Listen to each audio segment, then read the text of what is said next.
Hello, everybody. Hello, welcome to My Better Life with Victoria. Thank you so much for those who have already subscribed and are following. For those who are new or haven't subscribed yet, please do so you do not miss out a lot of great things to come. All right, Victoria's here today, and I just want to talk about we're still in early new year.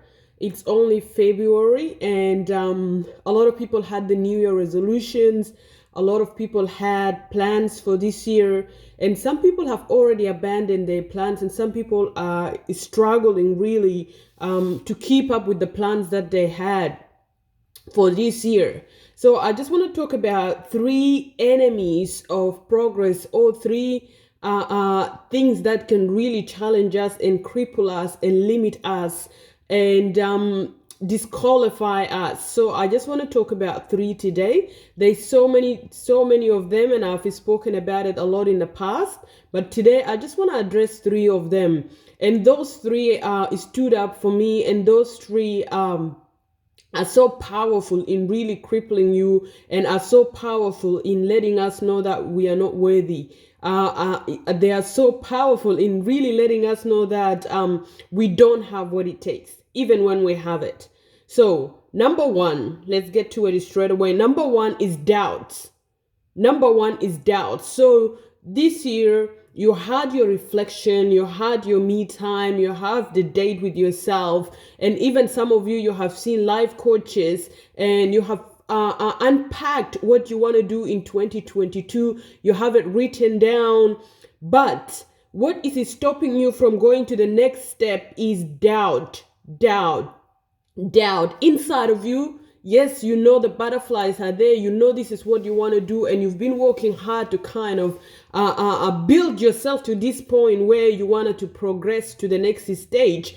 But you are doubting. You are doubting yourself, and doubt is time consuming, because as we are in that stage of just doubting day by day, we are losing time, and we are losing days, and we are losing the chance to actually take a step.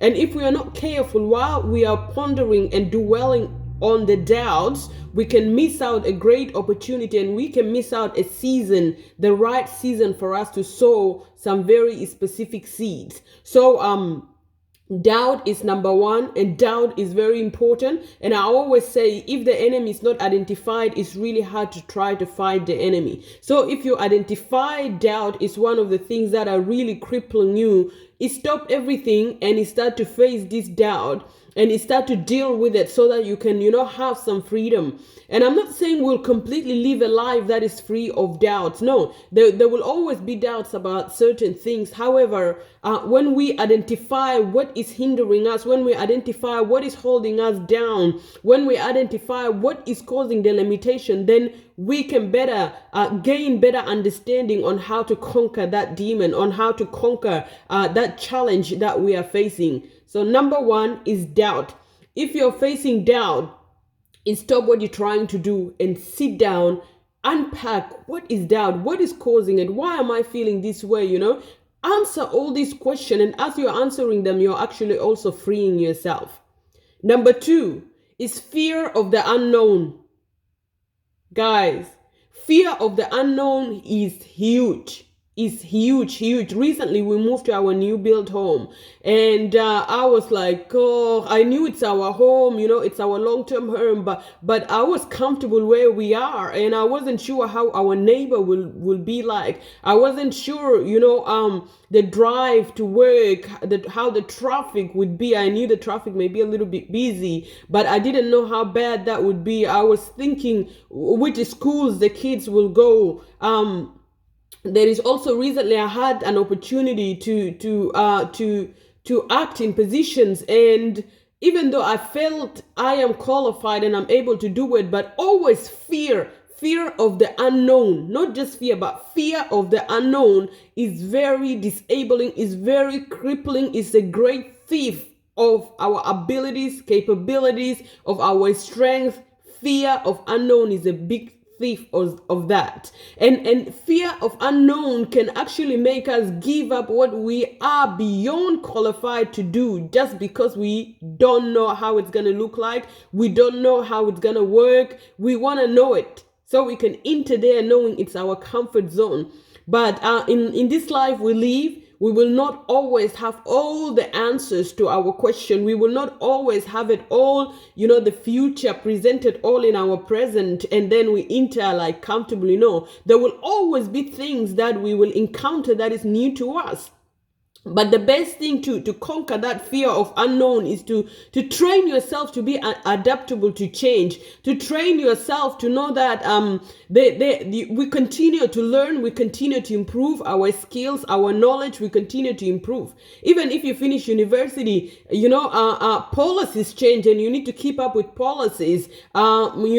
Regulations and things in your workplaces change. You have to keep up with that. You don't just go to uni one time and spend 4 years, get your certificate, and forever that's your information. No, things evolve and things change, and you have to be adaptable to change. And some people struggle beyond and beyond to a deep level with change. But that is fixable. That is fixable, whether with professional support, unpacking why the fear of change, or whether you're not training your brain. You train, this brain is so powerful, and what we train it becomes to reflect that in our reaction towards things. So I've trained myself to deal with change really, really well. Like we've moved from Sudan, we moved to Egypt. As a child, I had to learn, to make new friends, to leave my friends behind. And then we moved from Egypt. When we stayed in Egypt nearly 2 years, when I was just about to make friends and be comfortable, we moved to Melbourne, Australia. And then I had to make new friends. And then, throughout my journey of work, I have worked in different places as a social worker, different places. And every time I'm getting comfortable with my colleagues and just getting comfortable in my environment, then I shift. And even within the workplace, sometimes I'm getting comfortable with the way things are done. And then there is an upgrade and there is an update and there is policy change and there is government change. So change is inevitable. Change is something that we will always face. I got married and then it was just two of us, but then it wasn't one of me. So I had to learn how to live with someone else. That was a change. And then we had children, one, and we had two, and then we had to, had to deal with the change. Change, you cannot escape change. You cannot run away. You cannot hide from change. But how to deal with the fear of the unknown is to train yourself to be adaptable to change. You are able to do it. And next time I'll come and talk about some practical steps that we can put in place. But we are able to learn to be adaptable to change and dig down to the resilience that we have inside of us in times of change. And we will be able to deal with this fear of the unknown. So fear of the unknown, maybe today, fear of the unknown is what is keeping you, holding you back, what is holding you captive from is stepping in and is starting to do what you wanted to do in 2022. But I want to encourage you that we don't have to know it all, always.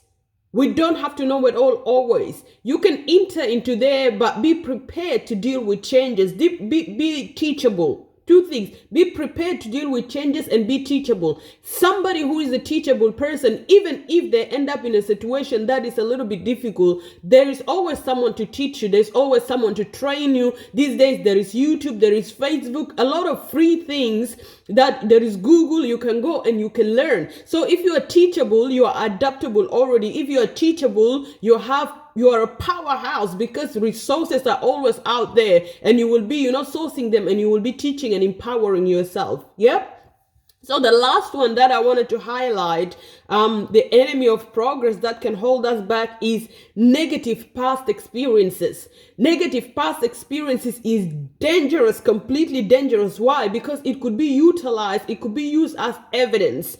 By who? By your very own self. You will say, I tried this last time and it failed, and trying it again feels like very difficult. It may cost me money. It's going to cost me time. It's going to cost me friends. In the past, you know what it cost you. You know how much energy and time you had to put into it, but it did not work. So now that you still feel it's your calling, you still feel it's a vision that you want to accomplish, but those negative experiences are hovering around you. They are always there present to remind you, to keep you in your zone that is secure and safe, because we want to be safe and secure, remember? And our brain also learn with experiences how we felt with that. So if you felt really terrible after the last time you have failed in that project, or in that business, or in that class that you had taken, the next time you think about it, those memories will be brought back into the surface. But what happens is you have the power to press on, and that is so powerful. Having the power to press on is so powerful. Press on beyond the negative past experiences that hover around. Remember, they're not permanent around. They're hovering around. They're like shadows. Do not zoom them in and magnify them. No. They're like clouds. Bypass them. So negative experience will always be there. Negative experience is the limiting thing that is very dangerous. Even in relationships, sometimes you enter a relationship that is very good, that is very healthy, but because you had previous negative experiences, now you have lack of trust. That now you don't trust anyone. Now you are like in the defensive mode all the time. You're just ready straight away to protect yourself. You're always wearing your protective gears, and you end up missing out great opportunities. And sometimes because you failed last time, now another business opportunity presents itself to you, and you're like, no, I can't do this.